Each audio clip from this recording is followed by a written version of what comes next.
Assalamualaikum warahmatullahi wabarakatuh. Buleeyantii akkam nagaa qabdu fayyaa keessanii isiniin jedha.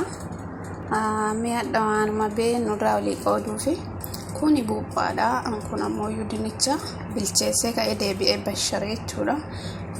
Baqduun isaa kun shunkurtii fi qullubbii adiidha. Kun buharaata akkuma argitan kana kun buuphaa.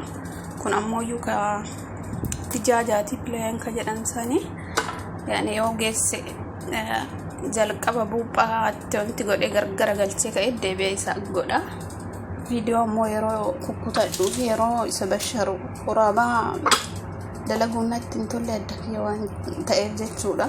Bilbilaani akkasimee viidiyootti aanu isinii waraaba jechuudha. Inshaallah nagaa taa'u isinitti tole like share subscribe godha.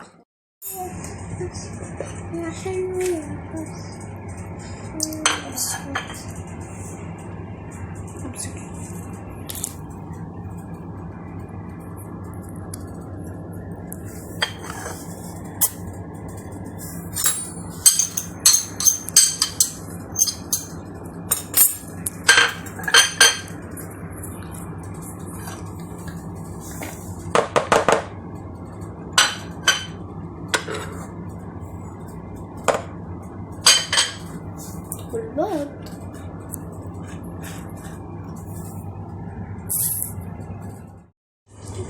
Kun ammoo kan duratti isaan geessee xabbasee jira. Yoo feetan qaaraa wajji, yoo feetan ammoo kachabii wajji fayyadamuu dandeettanii. Yoo isin tole viidiyoo like share subscribe godhaa isiniin jedha.